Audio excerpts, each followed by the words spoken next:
اعوذ باللہ من الشیطان الرجیم بسم اللہ الرحمن الرحیم۔ سورہ واقعہ کی آخری آیت پڑھ رہا ہوں۔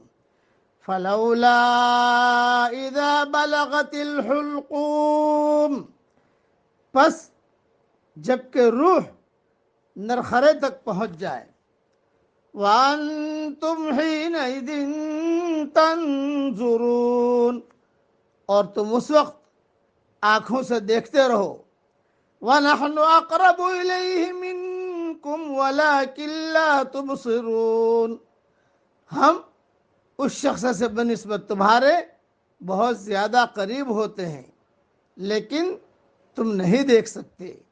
فَلَوْلَا إِن كُنْتُمْ غَيْرَ مَدِينِينَ، پس اگر تم کسی کے زیر فرمان نہیں، ترجعونها ان کنتم صادقین، اور اس قول میں سچے ہو تو ذرا اس روح کو تو لوٹاؤ۔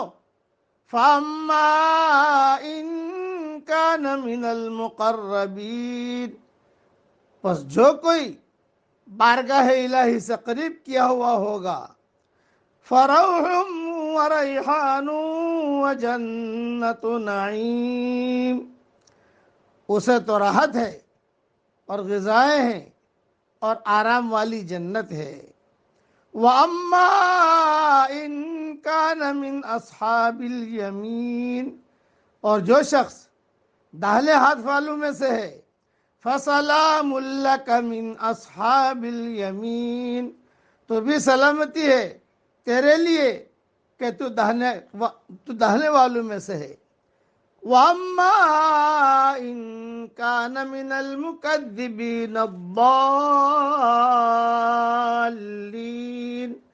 لیکن اگر کوئی جھٹلانے والوں گمراہوں میں سے ہے، فَنُزُلٌ مِّنْ حَمِيمٍ، تو کھولتے ہوئے گرم پانی کی مہمانی ہے۔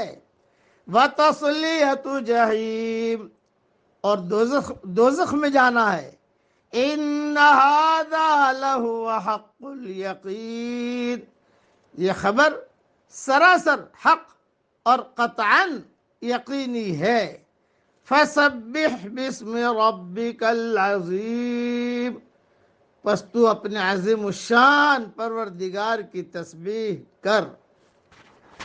اس کی تفسیریں اپنی جگہ پر اللہ تعالیٰ جب توفیق دے گا انشاءاللہ آئے گی۔ البتہ یہ جو آخری جملہ ہے، فَسَبِّحْ بِاسْمِ رَبِّكَ الْعَظِيمِ، پس تو اپنے عظیم الشان پروردگار کی تسبیح کر۔ حدیث شریف میں آتا ہے کہ دو کلمے اللہ کو بہت محبوب ہیں، زبان پر ہلکے اور وزن میں بھاری، سبحان اللہ و بحمدہ، سبحان اللہ العظیم، صحیح بخاری شریف کی آخری حدیث ہے۔ اس لیے اس جملے کا بھی ورد کرتے رہنا چاہیے، اور میں دعا کرتا ہوں کہ اللہ تعالی ہمیں مقربین میں سے بنائے، اور عافیت کے ساتھ جب بھی دنیا سے جانے کا وقت آئے، کمال ایمان پر اللہ ہم سب کا خاتمہ فرمائے۔ آمین۔ وآخر دعوانا ان الحمد للہ رب العالمین۔